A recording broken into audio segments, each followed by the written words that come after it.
Greetings, Vault citizens. Johnny5 Alive here, and welcome back to another Fallout 76 news update video. So we have a new patch that just dropped today, January 10th. We got a whole patch notes to go through, check out, and some other news regarding content for the rest of January. So stay tuned and let's get into it. Alright guys, so starting things off, there was a Inside the Vault posted. I'll have a link down in the description below. Basically, they're going over their plans for January, and it's really a lot of fixes, as you'll see from today's patch notes. They continue to go on and end this article with, "We know you're eager for new content and new ways to play Fallout 76. We're still not quite ready to share details, but we can say that the time between the announcement of our next major update and its release will be very short. Our goal is to get the content in your hands as quickly as possible so we can iterate, improve, and make needed changes based on your feedback. More to come, including more information on what was shared in the last week's feature." So they did talk about the vaults opening up. They talked about PvP modes. We've already gone over that. We've already covered it. They're not ready to share it more in detail, but it should hopefully be coming this month in January, and it's definitely well needed because the game's been out since November and we still haven't seen any content, and they're just scurrying to fix bugs like crazy. So speaking of bugs, let's get into today's patch notes, shall we? All right, everybody, here we go. Fallout 76 patch notes for January 2019, and I was hoping to see a lot more in the general as well as the balance, and that's the kind of stuff that I'm looking forward to with this game.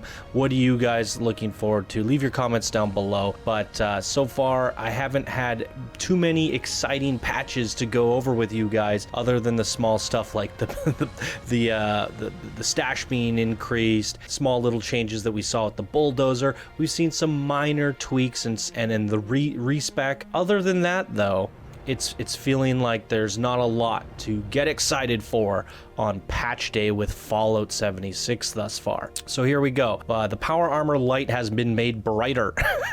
Performance several improvements have been made to the in-game performance.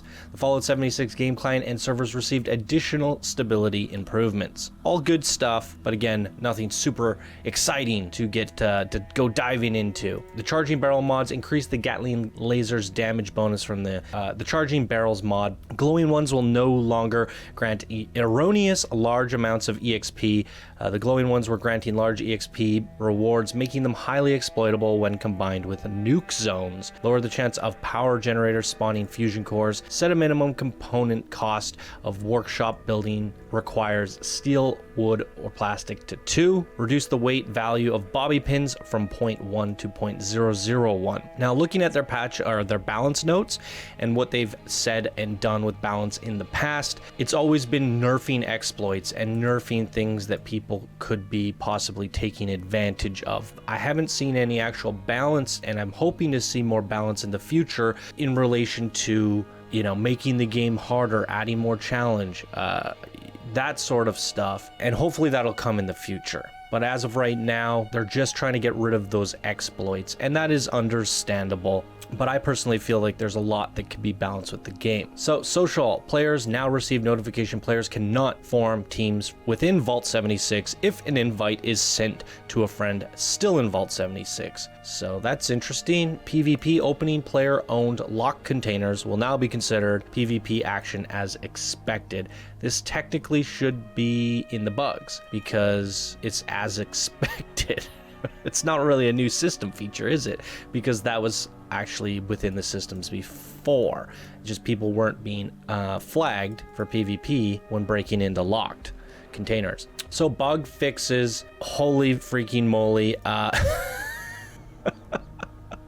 We're just gonna scroll through this, and you guys can pause it and take a look if you want. I took a glimpse through this stuff, and a lot of it is really system fixes, stability, and you know, we have a lot of stuff with camps and workshops and all this. Look at all this, it's crazy.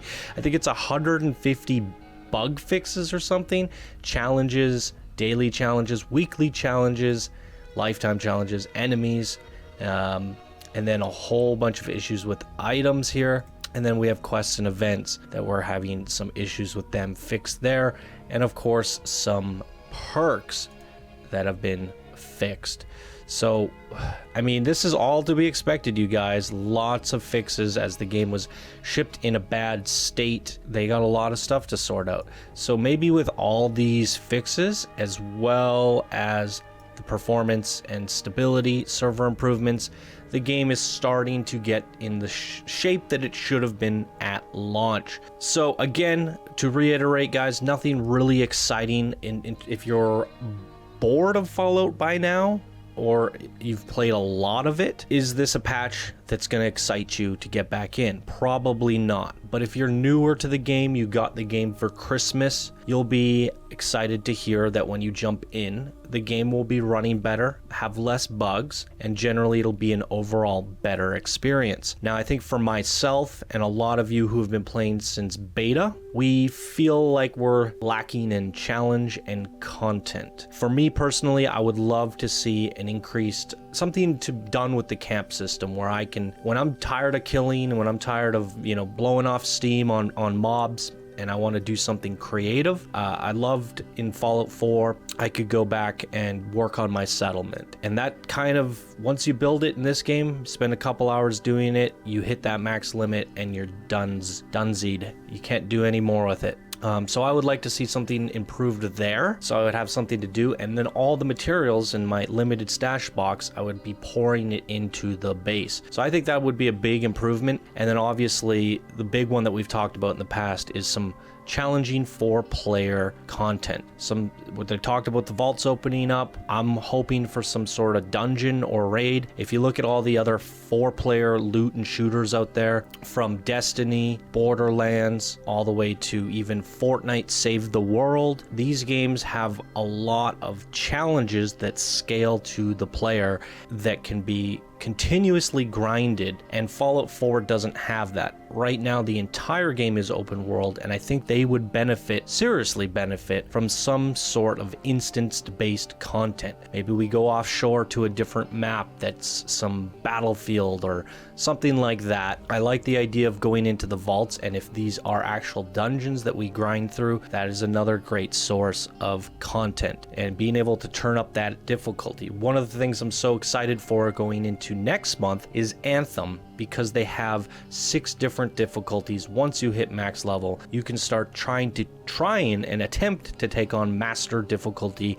What they call their dungeons or instances is strongholds, and from there you go to master plus and master plus plus. And I think that is a great way for developers to make renewable content, because all they have to do is balance the harder difficulties. They turn it up a notch and see how players do. Fallout doesn't have anything like that, and I think Bethesda's really good at designing dungeons and interior spaces, as we've seen from games like Fallout 4 and Skyrim. So I really hope to see them add some sort of 4-player content coming into this month. They've been hinting at PvP, the vaults opening up, and will this be enough? I really hope so. By then, we can see from this patch and the next upcoming patch, there are hundreds of bug fixes. So when the new content comes, they can worry about tweaking that, listening to feedback, and moving forward with the new content and driving that. So they're getting all these bugs behind them, and this is good. So even though there's nothing too exciting in this, it's good to know we're finally getting to a point where the bugs have been fixed, it's behind us, the game is now stable, it's